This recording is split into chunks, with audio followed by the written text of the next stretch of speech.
Grace is free, but rewards are not free.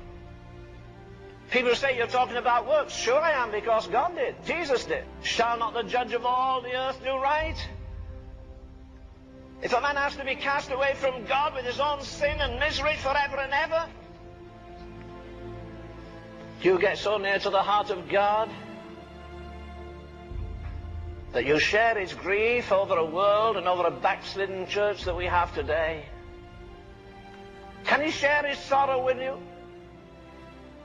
Oh yes, you'll get filled with the Holy Ghost and get a bank balance. That's all right. If you do, God will hold you to account for it. But are you big enough to say, Lord, in this crucial hour in human history, let me fill up the sufferings of Christ? Because if you're going to get mature in God, all the dwarfs around you will criticize and sneer at you and say you're trying to be holier than the rest of us, huh? You'll discover this: the men who have been most heroic for God have been the men with the greatest devotional life. The only thing that will time me in victory continually through the blood of Christ is my personal devotion to him, the Son of God. My adoration, that I give him my tribute every day. It's more than my service. It's more than giving my money. That I love him and I adore him and I magnify him. I take him, as it were, by the feet. The one thing that's wrong with that world outside is it thinks it's done with Jesus Christ. It hasn't even started with him yet. You know why the world is poor and sick outside? Because we really don't know how to pray, that's why. I've said it many times, I say it again this morning, that no man is greater than his prayer life. Let me live with a man a while and share his prayer life, and I'll tell you how tall I think he is, or how majestic I think he is in God. It's going to be an awesome day.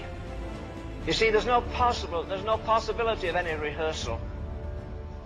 And what? There's no possibility of any repetition. Because again, this is the final judgment. I think again of a statement Dr. Tozer made to me once. He said, Len, you know what? He said, we'll hardly get our feet out of time into eternity and gaze on eternity before we bow our heads in shame and humiliation and say, my God, look at all the riches there were in Jesus Christ, and I've come to the judgment seat almost a pauper. Master, forgive and inspire us anew. Banish our worldliness. Help us to ever live with eternity's values in view. Said that great man who birthed that revival, God, stamp eternity on my eyeballs. You know, if we can't live as a different breed of people on this earth, we've no right to live here. We ought to live every day as though we come out of another world into this world with the power of that world upon us. To live and speak and move and have our being in Jesus Christ. And if we get back to a people who are really baptized with obedience, submissive to the total will of God, not concerned about human opinion, not asking for more to spend prodigally on ourselves, but say, oh God, I want this life of mine adjusting so when I stand in your awesome presence, as James says, we shall not be ashamed at his appearing.